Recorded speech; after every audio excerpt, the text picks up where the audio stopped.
श्री सिद्धांत सुपाठका मुनिवरा रत्नत्रया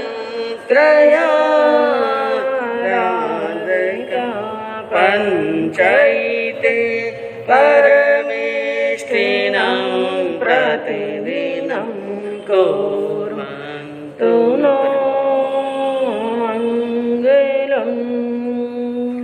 मंगलम भगवान वीरो मंगलम गौतम प्रभु मंगलम शूलिभद्राद्या जैन धर्मो स्तोमंगलम अज्ञानतिमिरान्धस्य ज्ञानाञ्जनशलाकया चक्षुरुन्मीलितं येन तस्मै श्रीगुरुवे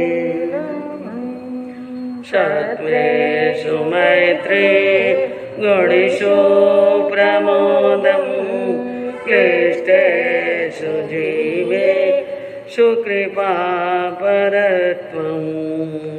माध्यस्थभावं विपरीतवेतौ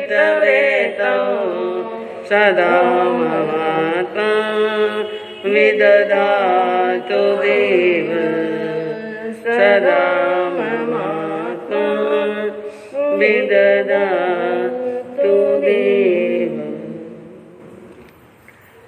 अहिंसा के अग्रदूत, त्रैकाल दृष्टा, भवी जीवों के तारनहार शासनेश प्रभु श्रमण भगवान महावीर स्वामी के चरणों में कोटि कोटि वंदन।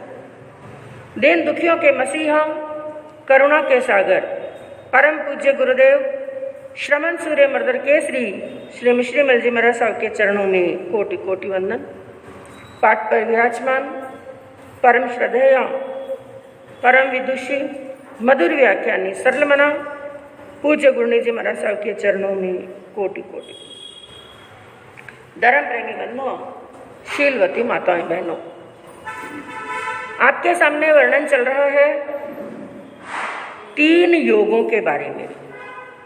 मन का योग, वचन का योग और काया का। किस प्रकार से ये तीनों योग हमारे कर्म निर्जरा में भी सहयोगी बनते हैं और किस प्रकार से ये तीनों योग हमारी आत्मा के पतन का कारण यानी कर्म बंधन का कारण भी बन सकते हैं। इनको हम चाहें तो अपने मित्र भी बना सकते हैं और चाहे तो शत्रु भी बना सकते हैं। पहला मन के योग का वर्णन श्रवण किया, वचन के योग का वर्णन श्रवण किया और तीसरा योग है काया। काया यानी हमारा शरीर, हमारी यह देह जो नश्वर है, क्षणभंगुर है, कभी भी समाप्त हो सकती है, कभी भी नाश को प्राप्त हो सकती है। ज्ञानियों ने कहा शरीर माध्यम खलु धर्म साधन। यह जो शरीर है धर्म करने का साधन है, लेकिन धर्म करने का साधन भी कौन सा शरीर है? हमारे आगमों के अंदर प्रभु ने कितने शरीर बताए? 5 शरीर। कितने शरीर बताए? 5 शरीर बताए संक्षिप्त के अंदर। वैसे तो इनका वर्णन बहुत बड़ा है, संक्षिप्त के अंदर बताने का प्रयास करूंगी। 5 शरीर के नाम और उनका स्वरूप। 5 शरीर के बारे में उमा स्वाति ने तत्वार्थ सूत्र के दूसरे अध्ययन के अंदर फरमाया, औदारिक वैक्रियाहारक तेजस कार्मणानि शरीरानि। 5 शरीर हैं और जब तक संसार है, जब तक मरण है, तब तक क्या है? शरीर। तो इसके अंदर कहा पहला औदारिक शरीर, दूसरा वैक्रिय शरीर, तीसरा तेजस, चौथा कार्मन और 5वां आहारक शरीर। किसे कहते हैं औदारिक, किसे कहते हैं तेजस, कार्मन, वैक्रिय और आहारक शरीर? सबसे पहले कार्मण शरीर। कौन सा? कार्मण शरीर। कार्मण शरीर का अर्थ होता है कर्मों का पिंड, कर्मों का समूह। और जो हमारी आत्मा को एक गति से दूसरी गति में ले जाने का काम करता है, जिसके कारण से हमारे भीतर शुभ और अशुभ भाव आते हैं, क्योंकि शुभ और अशुभ भाव कर्मों के कारण से आते हैं। और ये शरीर किसका पिंड है? कर्मों का, जो हमारी आत्मा ने संग्रहित किए हैं कर्म, उन कर्मों का पिंड है।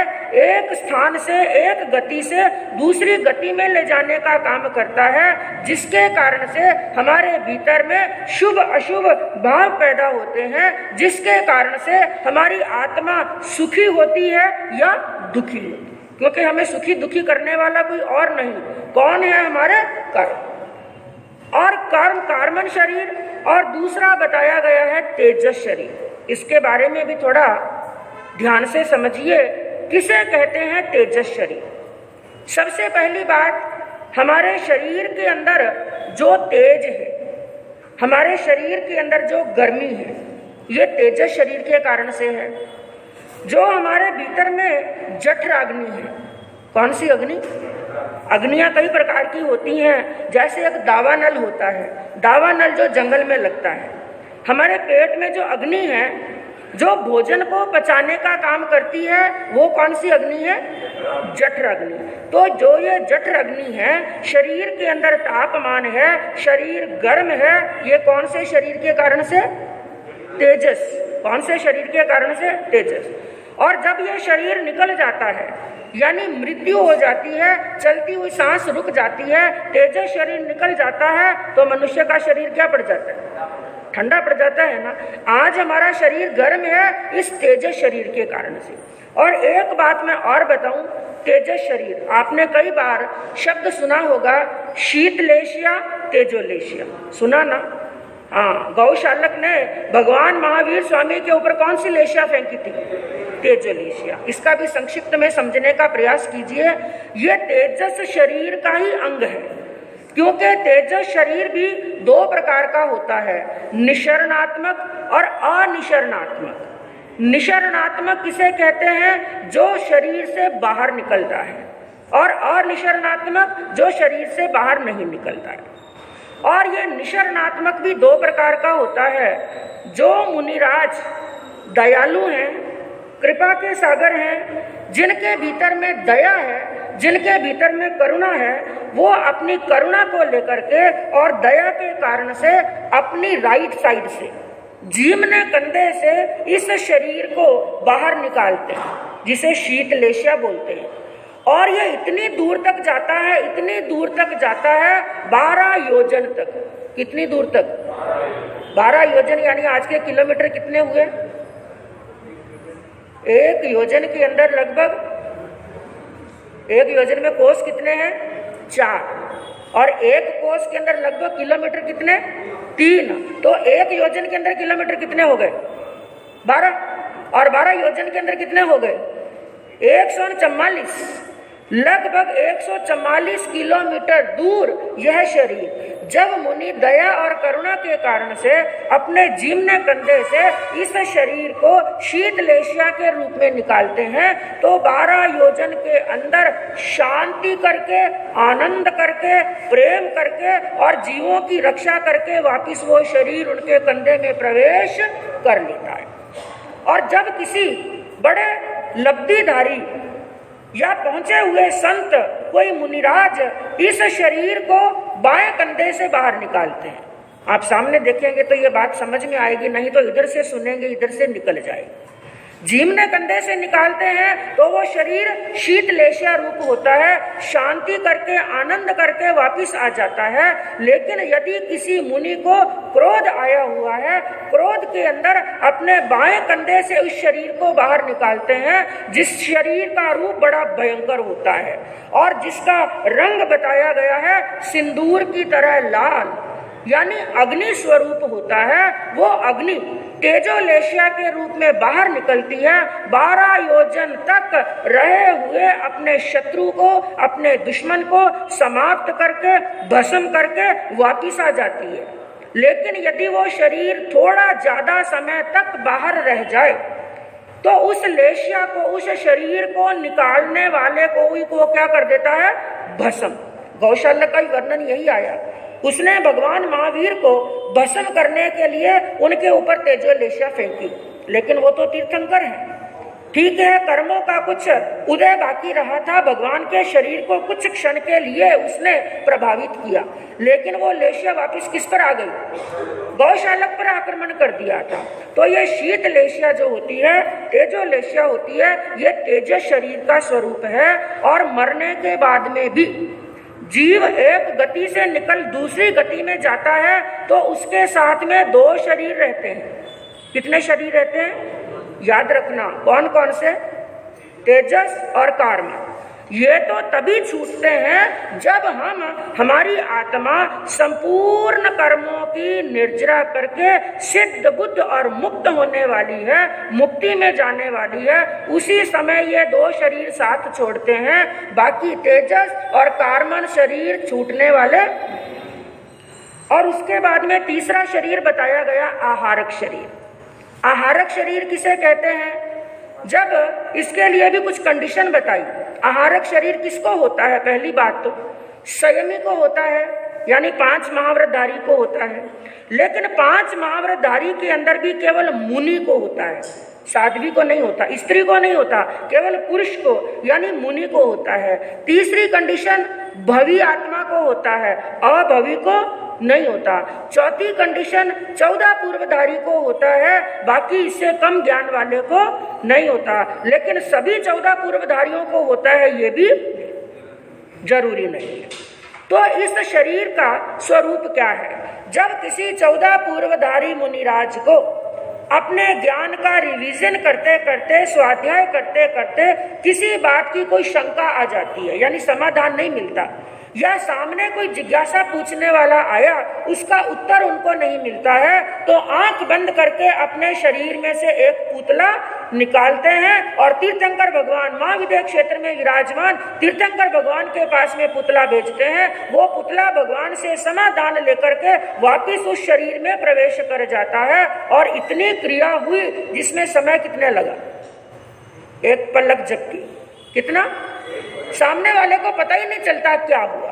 तो ऐसा होता है आहारक शरीर, ये भी बड़ी लब्धि से प्राप्त होता है। और चौथा शरीर है व्याक्रिय शरीर।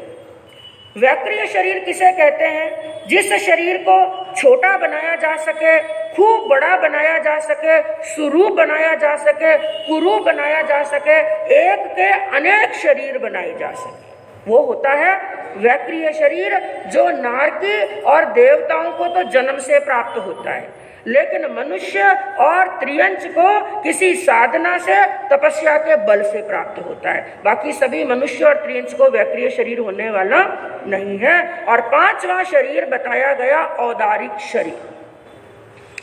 औदारिक शरीर किसे कहते हैं? जो औदारिक उद्गलों से बना हुआ है, जो अशुचि का भंडार है, जो क्षण भंगुर है, जो मांस, मल, मूत्र, खून, मज्जा, हड्डियों आदि से बना हुआ होता है, जो विनाश को प्राप्त होने वाला है, जो सड़ने वाला है, गलने वाला है, विध्वंस को प्राप्त होने वाला है, वो कौन सा शरीर है? औदारिक। अब आप ही उत्तर दीजिए, इस समय हमारे पास में कितने शरीर और कौन कौन से शरीर? डेफिनेशन तो आपने सुन ली, मास्टर जी आप नहीं, पहले एक बार दूसरों से पूछे फिर मास्टर जी से पूछेंगे। संक्षिप्त के अंदर डेफिनेशन मैंने 5 ही शरीर की बता दी। आज की इस परिस्थिति के अंदर आपके पास में और हमारे पास में कितने शरीर हैं? कितने सा? 3 शरीर। कौन कौन से? एक तो औदारिक जो दिखाई दे रहा है, और 2 शरीर वो जो साथ छोड़ते ही नहीं है। कौन कौन से? तेजस और कार्म। तो हमारे पास में है 3 शरीर, और आज हम बात करेंगे मुख्य रूप से औदारिक शरीर। क्या स्वरूप है औदारिक शरीर का, जिसके लिए क्या कहा? मांस मूत्र पुरुषास्थि निर्मितेस्मिन् कलेवरे विनश्वरे विद्यास्थाम यश पालयम मित्र में। क्या कहा कि मांस, मूत्र, मल, रक्त और हड्डियों से निर्मित यह शरीर तो नश्वर है। इस शरीर का मोह छोड़ करके हे मित्र, तुम इस शरीर से यश की प्राप्ति करो। यह शरीर अशुचि का भंडार है, यह शरीर गंदगी का भंडार है। इसलिए इस शरीर का मोह छोड़ दो, इस शरीर की आसक्ति छोड़ दो। यह शरीर सदैव साथ देने वाला नहीं है, यह शरीर एक धोखेबाज के समान है, कोई भरोसा नहीं। एक पलक के अंदर यह शरीर धोखा दे सकता है। रोड क्रॉस कर रहे हैं, रोड क्रॉस करते करते गाड़ी ने थोड़ी सी टक्कर मारी और शरीर क्या दे सकता है? धोखा दे सकता है। या तो समाप्त ही हो जाएंगे, चलती हुई सांस रुक जाएगी, और समाप्त नहीं हुए और 2-4 हड्डियां फ्रैक्चर हो गई, कहीं ऐसी चोट लग गई, शरीर रहते हुए भी एक जिंदा लाश के समान बन जाएंगे। इस शरीर के अंदर क्या है जो ऊपर से बड़ा सुंदर दिखाई देता है ना? पूरा दिन इस शरीर को संवारने में, बनाने में, सुंदर बनाने में, हष्ट पुष्ट बनाने में समय लगाते हैं ना। अच्छा खाते हैं, अच्छा पीते हैं, क्या सोचते हैं मेरा शरीर क्या रहेगा? हाँ, हष्ट पुष्ट।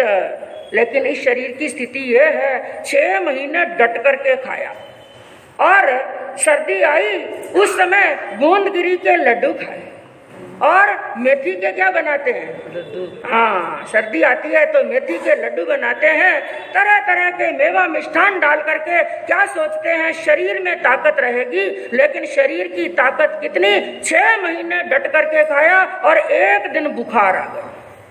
कितने दिन? सिर्फ एक दिन का बुखार 6 महीने का खाया पिया निकाल देता है, और शरीर में सिवाय अशुचि के, गंदगी के और कुछ भी नहीं। क्या है हमारे शरीर के अंदर? हमारे शरीर में एड़ी से लगाकर चोटी तक जो रोम है, जिसको रोंगटे बोलते हैं, कितने रोंगटे हमारे अंदर? बातें भूल जाओ तो लिख लेना। लेटर पैड आपको अंदर डालने के लिए नहीं दिए, सामने रखो, कुछ कुछ पॉइंट नोट करो। जब शरीर की ज्यादा आसक्ति आ जाए ना तो इसको जरूर पढ़ लेना। क्या है शरीर के अंदर, क्या विशेषता है शरीर की? हमारे शरीर में, सबके शरीर में, चाहे कोई ठिंगना है, चाहे कोई लंबा है, चाहे मोटा है, चाहे पतला है, चाहे स्त्री है, चाहे पुरुष है, प्रत्येक शरीर के अंदर रोंगटे कितने? 3.5 करोड़। कई बार कहते हैं ना, ऐसी बात सुनी, मेरे तो 3.5 करोड़ रोंगटे खड़े हो गए। रोम राशि भी कहते हैं 3.5 करोड़ रोंगटे हैं, रोम हैं। और शरीर के अंदर रोग कितने, बीमारियां कितनी, बता सकते हैं? एक एक रोम के ऊपर हमेशा बहनों में सी आवाज आती है भाई, कई बार आपकी तरफ से भी आ जानी चाहिए, इसलिए कहते हैं नोट करो, जब वापस रिपीट करेंगे ना तो आप जरूर उत्तर दे सकते हैं।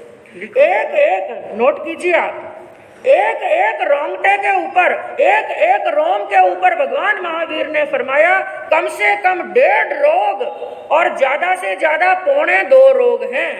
अब हिसाब लगा करके बताओ हमारे शरीर में रोग कितने? 5.5 करोड़ से भी ज्यादा। कितनी बड़ी पुण्यवानी है, 5.5 करोड़ रोगों को साथ में लेकर चल रहे हैं। लेकिन अभी तक 1-2 ही उदय में आए ना, तब तक भी क्या सोचना चाहिए? मेरी बहुत बड़ी पुण्यवानी है। तो 3.5 करोड़ रोंगटे हैं, 5.5 करोड़ रोग शरीर के अंदर हैं, 900 हैं नाड़ियां। नाड़ियां कितनी? 900।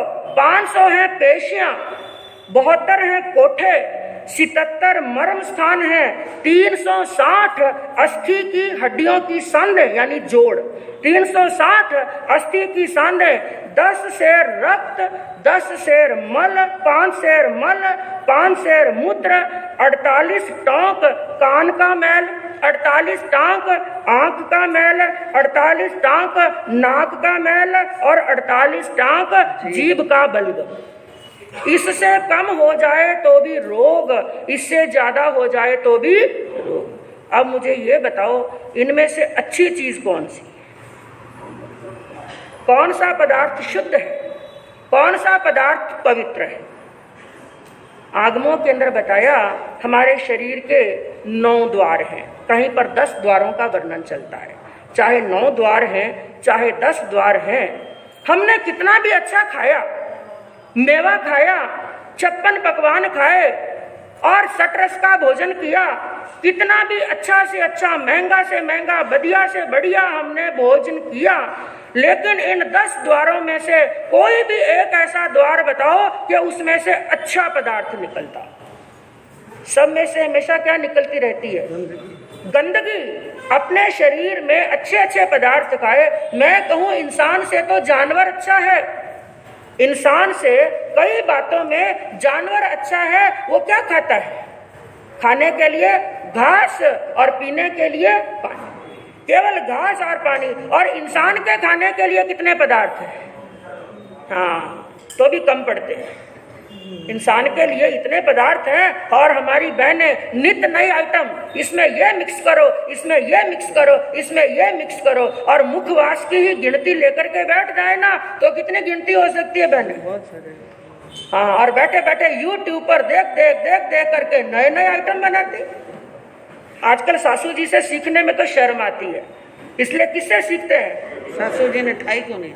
हाँ, सासू जी ने ठाई, लेकिन जो सासू जी ने ठाया वो तो सासू जी को सीख लो गई, इसलिए यूट्यूब पर सीखते हैं और तरह तरह के माल मसाले बनाते हैं। लेकिन इंसान इतना गिर गया है, माल मसाले खाता है जो तो खाता है, भक्ष्य तो खाता है जो खाता है, लेकिन साथ में उदर पूर्ति करने के लिए अभक्ष्य भी खा लेता है, जानवरों को भी छोड़ता नहीं। इतने अच्छे पदार्थ खाए, उस गौ माता ने केवल घास खाया और पानी पिया, फिर भी क्या दिया? दूध दिया। जिंदा जी भी वो काम आई, और मरने के बाद में भी जानवर क्या आते हैं? काम। उनका तो रोम रोम काम आता है, बाल भी काम आते हैं, दांत भी काम आते हैं, चमड़ा भी काम आता है। इंसान के शरीर का मरने के बाद में क्या काम आया? कुछ काम आया? कभी आपने सुना ये पर्स इंसान के चमड़े का बना हुआ है, उसकी हड्डियों के अस्त्र शस्त्र बने हुए हैं? नहीं, कुछ नहीं काम आता। एक दृष्टांत आता है, एक महाराज, एक संत, बड़े सन्यासी हुए, उनके हड्डियों के शस्त्र, वो एक विशेष संत थे। हाँ, वो एक विशेष, उनकी भी कथा गुरनी मैया आपको कभी सुनाएंगे। बड़े त्यागी, बड़े तपस्वी, बड़े सिद्ध साधक थे। उनकी हड्डियां वज्र के समान हो गई। बाकी सामान्य मनुष्य की बात कर रहे हैं, ना हड्डियां, ना मांस, ना मूत्र, कुछ भी उसका काम आने वाला नहीं है। तो कहा 10 द्वारों से, और एक बात और कही ज्ञानियों ने कि सर्वमेव जगत पूतम यत्र देहो न विद्यते। क्या बात कही? ये पूरा संसार पवित्र है। पूरा संसार क्या है? पूरा संसार पवित्र है। कहां पर? जहां पर मनुष्य नहीं। आप जंगल के अंदर कभी साधु संतों के साथ में विहार करना, जंगल के अंदर जाते हैं ना, जहां पर मनुष्य का ज्यादा पगफेरा नहीं, खाली वाहन निकलते हैं, वहां पर पैदल आना जाना भी नहीं, लोगों की रहने की बस्ती नहीं है, वहां पर ऐसे शुद्ध पवित्र स्थान मिलते हैं, छोटी छोटी चट्टान मिल जाती है, आंगना भी इतना साफ मिलता है, झाड़ू फेरने की आवश्यकता नहीं, कहीं पर बैठकर गोचरी कर लो। इतना स्वच्छ स्थान होता है, इतना निर्मल होता है, इतना पवित्र होता है। सभी स्थान दुनिया के अंदर पवित्र हैं जहां पर मनुष्य रहता नहीं है। जितने भी गंदे नाले हैं ना, उन गंदे नालों का उद्भव स्थान, उन गंदे नालों को जन्म देने का स्थान कौन सा है? मनुष्य का शरीर। आप चिकपेट के अंदर चले जाओ या मद्रास के अंदर सौकरपेट में जाओ, गए ना सौकरपेट? हमने पिछले साल ही चातुर्मास किया। हाँ, वहां पर जाकर के देखो क्या स्थिति, जहां पर जितना ज्यादा मनुष्य रहता है उतनी ज्यादा गंदगी रहती है, दुर्गंध आती है। और भगवान महावीर ने आगमों के अंदर क्या बात बताई? कभी शरीर का ज्यादा अहंकार हो जाए ना, इन आगमों की बातों को याद कर लेना। मनुष्य के शरीर में से हमेशा दुर्गंध आती रहती है। आप लोग क्या कहेंगे? हम तो नहा धोकर के पाउडर क्रीम लगा करके आते हैं, हमारे शरीर में से क्या आती है? खुशबू आती है। ये आपको आती है, क्योंकि हमें दुर्गंध में रहने की आदत पड़ गई है।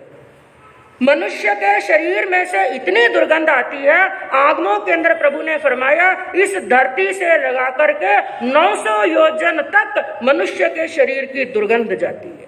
कितने योजन तक? 900 योजन तक। और ये बात हमने नहीं कही, किसी आचार्य ने, किसी पूर्वधर ने नहीं कही, ये बात किसने कही है?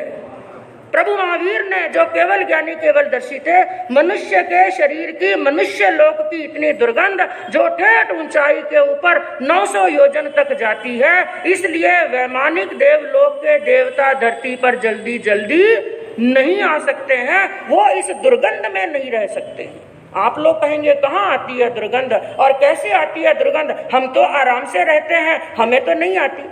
मुझे एक छोटी सी बात बताओ कि दुर्गंध में रहने की आदत मनुष्य को कैसे होती है। अब आप लोग अपने बड़े बड़े बंगलों में रहते हैं जहां पर स्वच्छ वातावरण है, निर्मल वातावरण है, लेकिन ऐसी झोंपड़पट्टी के पास में जाओ और या ऐसे कई गंदे नाले हैं जहां पर घुटनों घुटनों तक, कमर कमर तक कीचड़ भरा हुआ है। उस नाले के बिल्कुल किनारे पर झोंपड़ियां बनी हुई है। हम बिहार करते हैं ना, कई बार देखते हैं, ऐसे लगता है उनकी आधी झोंपड़ी तो किसमें आ गई, नाले में आ गई, उस कीचड़ में आ गई, गंदगी में, इतनी दुर्गंध में आ गई। वहां से निकलते भी है ना तो नाक बांध करके निकलते हैं, इतनी दुर्गंध आती है। लेकिन उसी झोंपड़ी के अंदर रहने वाले बच्चे उसी दुर्गंध के अंदर जन्म हुआ, उसी दुर्गंध में पड़े हैं, उसी दुर्गंध में बड़े हैं, उनको दुर्गंध नहीं आती। एक चमड़े का व्यापार करने वाला, वो चमार उस चमड़े के बीच में रहता है, चमड़े की दुर्गंध उसको नहीं आती है और आप लोगों को आती है। मैं कहूँ आप भी मनुष्य और वो भी मनुष्य, तो उनको दुर्गंध नहीं आती, आपको क्यों आती? आपका उत्तर क्या होगा? आदत पड़ गई, बस बिल्कुल सही। और हमें भी दुर्गंध में रहने की क्या पड़ गई है? आदत पड़ गई है। और देवताओं को दुर्गंध में रहने की आदत नहीं। तो मात्र इतना ही कह सकते हैं, मनुष्य का शरीर केवल अशुचि और अशुचि का भंडार है, इसके अंदर एक भी स्वच्छ पदार्थ नहीं। लेकिन फिर एक प्रश्न पैदा होता है मन के अंदर, जो गंदगी का, अशुचि का भंडार है, गंदगी के सिवा कुछ भी नहीं, लेकिन फिर भी प्रभु ने 4 गति के अंदर सबसे श्रेष्ठ गति कौन सी बताई? देव गति क्यों नहीं बताई?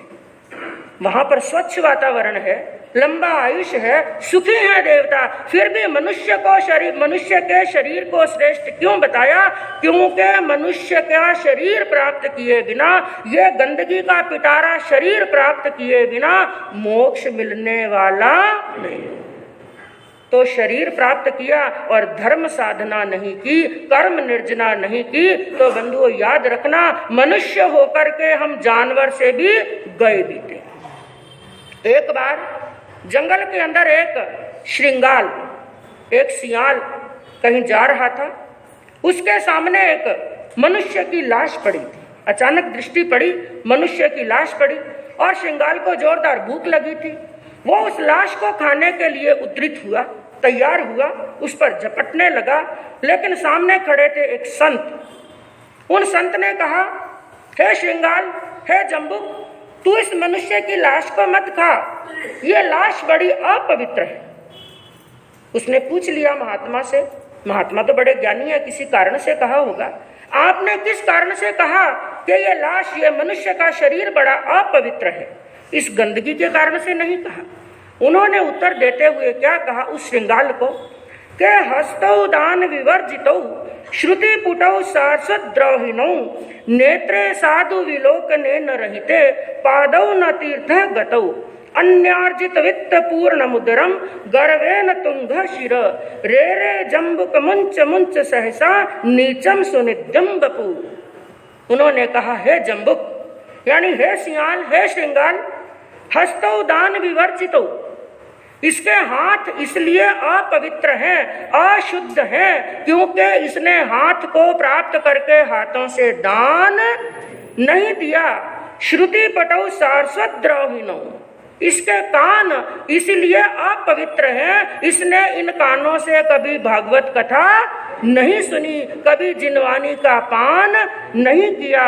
नेत्रे साधु विलोकने न रहते, इसके नेत्र इसलिए अपवित्र हैं, इसने अपनी आंखों से कभी साधु के दर्शन नहीं किए। पादौ न तीर्थ गतौ, इसके पैर इसलिए अपवित्र हैं, इन पांवों से कभी इसने तीर्थ यात्रा नहीं की। अन्यार्जित वित्त पूर्ण मुद्रम, इसका ये पेट इसलिए अपवित्र है कि एक तो इसने अन्याय से कमाए हुए धन से इसने पेट भरा, और दूसरा अभक्ष्य पदार्थ खा करके, मांस खा करके, मदिरा पी करके पेट भरने का काम किया है, इसलिए इसका पेट क्या हो गया है?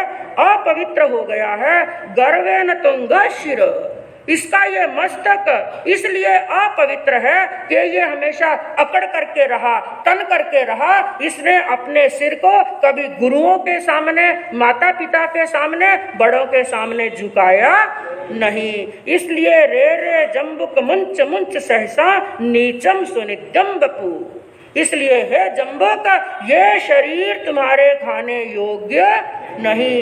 यदि तुमने इस अपवित्र शरीर का तुमने ग्रहण कर लिया, भोज कर लिया, ये शरीर तुम्हारे शरीर पेट के अंदर चला गया, ये तुम्हें भी अपवित्र कर देगा। तो कितनी चिंतन करने योग्य बात है, मनन करने योग्य बात है। यदि इंसान ने जिंदा रहते हुए धर्म की साधना आराधना नहीं की तो ये इंसान जानवर से भी गया बीता। 2 लाइनें कह करके अपने वक्तव्य को विराम देती हूँ। एक कवि ने कहा कि कभी कभी अपनी सुंदर देह, कोई व्यक्ति गोरा चिट्टा है, नैन नक्श जोरदार है, बड़ा फूट रहा है, और देख करके जब दर्पण के सामने जाते हैं ना तो क्या करते हैं? तन करके खड़े होते हैं, मैं बड़ा सुंदर। यदि कभी ऐसा अहंकार आ जाए, दर्पण के सामने जाओ ना, तो उस अहंकार को नीचे गिराने के लिए एक काम जरूर कर लेना। ये 2 लाइनें जरूर याद कर लेना। क्या कहा कि सुंदर देही देख के उपजत है अनुराग।